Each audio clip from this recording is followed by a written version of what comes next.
Patrick Smith, the assistant surgeon for the 22nd Massachusetts Regiment, which is a infantry regiment in the Civil War out of Boston, completely made of volunteers. This is a basic field surgery kit, which I'd have as an assistant surgeon in the field. I wouldn't be doing any major amputations, just small things. This is the bone saw. It has a handle that attaches, and that would be used for sawing through singular bones, not amputating limbs. Straight forceps, which are just used for grabbing anything during surgery.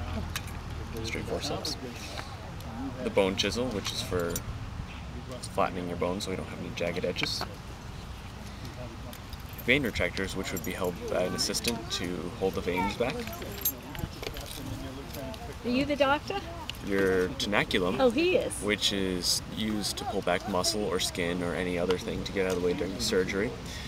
And your basic straight and curved scalpels for surgery as well as sutures. The surgeon, who would be back at the general hospital or the field hospital, would have a full capital amputation kit to do full amputations. When people come by, what kinds of things are they most interested in, or do they think that it seems sort of gruesome the way they had to operate They then? usually ask about how much training that doctors had during the Civil War, or what kind of anesthetics they use, or did they have anesthetics, and what were the most common wounds. Yes, they did. Ether was first used in surgery at Massachusetts General Hospital in 1848, and we also used chloroform. Boston and Philadelphia were the centers of medicine at the time, so we had some pretty advanced medical technology as far as the 1860s goes. I have this impression of people really suffering when they died in the Civil War.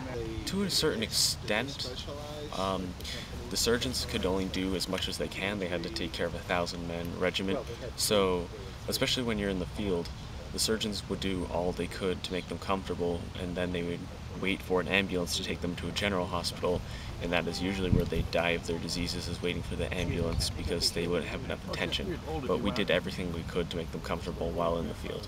And then once they got to the hospital, the death from infection was fairly high, wasn't it? Yes, about 2/3 of all casualties in the Civil War were from either disease or infection. Do you think you're going into a medical career? Possibly. I still have time to figure it out, but it's always an option. I do enjoy medicine very much. Well, this is a traveling physician's kit from a civilian perspective, and basically we just have bandages, roller bandage, which would be used to soak up the blood, ether, and a sponge for anesthetic, and various other civilian medicines, bandages, smelling salts, other very common things that were at the time just for a household doctor's call.